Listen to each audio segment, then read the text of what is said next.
بدلती हुई सियासी सूरत हाल की। इमरान खान साहब हुकूमत के लिए डॉन बन गए हैं। एक ही दिन में 8 मुकदमात में जमानतें मंसूख, गिरफ्तारी के आर्डर जारी कर दिए। लेकिन डॉन को पकड़ना मुश्किल ही नहीं, नामुमकिन भी है। कुछ मखसूस इदारों को किसी मखसूस टोले की जानब से यह हुक्म मिला है कि इमरान खान को किसी सूरत में किसी कीमत पे क्रश करना है, नाअहल करना है, सियासत से आउट करना है, हो सके तो मट्टी तले दफन भी करना है। आपने देखा पिछले दिनों उन्होंने कोशिश भी करके देख ली, वहाँ से वो नाकाम हो गए। अब उन्होंने एक नया रास्ता निकाला है कि झूठे और गैर आइनी तरीके से इमरान खान को रास्ते से हटा दिया जाए। इस तरीके में हमारे कुछ इदारे मुलव्वस हैं। उन इदारों में हमारा इलेक्शन कमीशन टॉप पर है। इमरान खान को क्रश करने का एक अड्डा बना हुआ है। अब चीफ इलेक्शन कमिश्नर उर्फ मुंशी साहब, उन्होंने इमरान खान को हर सूरत में नाअहल करने का जो उनको टास्क मिला है, जो कि कुछ मखसूस टोले की ख्वाहिश है, किसी मखसूस टोले ने किसी फर्द वाहिद से बंद कमरों में बैठकर ये डीलें की हुई थी कि जनाब इमरान खान को हर सूरत में नाअहल करना है। उन मखसूस टोलों में जनाब जरदारी साहब, नवाशी साहब, मरियम साहबा और बिलावल साहबा और एक मुहिब्बे वतन पाकिस्तानी थे जो कि अब सुनने में आ रहा है कि रिटायर हो चुके हैं। वो बहुत ही ज़्यादा मुहिब्बे वतन पाकिस्तानी। उन लोगों ने इमरान खान जैसे गद्दार को, उनकी नज़र में गद्दार ही है ना, क्योंकि वो मुहिब्बे वतन जो इमरान खान गद्दार हुआ, इमरान खान जैसे गद्दार को हर सूरत सियासत से आउट करना था, जो कि इनकी ख्वाहिश थी।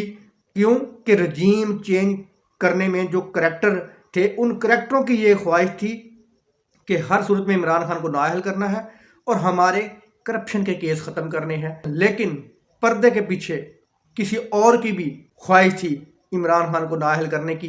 किसी और की ये ख्वाहिश थी कि मेरी करप्शन नज़र ना आए। किसी और की ये ख्वाहिश थी कि वाहिद इमरान खान है इस मुल्क में जो कि बाद में गड़े मुर्दे उखाड़ सकता है, हमारी करप्शन निकाल सकता है। तो उस फर्द वाहिद की भी यही ख्वाहिश है कि इमरान खान को हर सूरत में नाअहल किया जाए।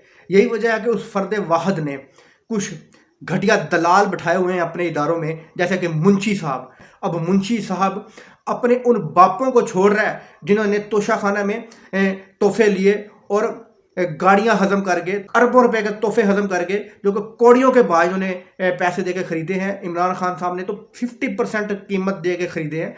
तो अदालतों ने का ये हुक्म था कि जनाब शुरू से जितने भी सियासतदान हैं, जिन्होंने भी, ख्वाह वो सियासतदान हो, ख्वाह वो चीफ जस्टिस ऑफ पाकिस्तान हो, ख्वाह वो किसी इदारे का बड़ा सरबराह हो, जितने भी उन्होंने तोहफे लिए हैं सबका रिकॉर्ड चाहिए और सबका फैसला इकट्ठा सुना जाए। ये अदालत का हुक्म था। किसी फर्द वाहिद को किसी इस जुर्म में सज़ा नहीं हो सकती, सबको सज़ा होगी। तो मुंशी इलेक्शन कमिश्नर ने अपनी मुंशीगिरी, अपनी दलाली दिखाते हुए आज इमरान खान साहब के ज़मानतें थी वो मनसूख कर दी और इमरान खान साहब के खिलाफ उन्होंने फैसला दे दिया और गिरफ्तारी का हुक्म जारी कर दिया। रजीम चेंज के किरदारों की यही डील थी फर्द वाहिद से, बंद कमरे वाले हाजी साहब से, कि जनाब किसी सूरत में बस इमरान खान को नाअहल करना है। अगर आइनी और कानूनी तौर पर देखा जाए तो इमरान खान साहब का कोई केस नहीं है, कोई उन्होंने गलत काम नहीं किया, कोई उन्होंने दो नंबरी नहीं की जिस तरह के इन लोगों ने साबिक दौर में की हुई थी। जो मर्जी कर लें, अगर तुम में इतनी हिम्मत है तो जाके उसको गिरफ्तार करके दिखाओ। वो तुम्हारे बाप बैठे हैं ना, वो तुम्हारा बुरकस निकाल देंगे जो जमान पारा के बाहर बैठे हुए हैं। तो अगर हिम्मत है तो जनाब उनको गिरफ्तार करके दिखाओ। माइनस इमरान नामंजूर, -1 नामंजूर, इमरान खान जिंदाबाद। अस्सलाम वालेकुम।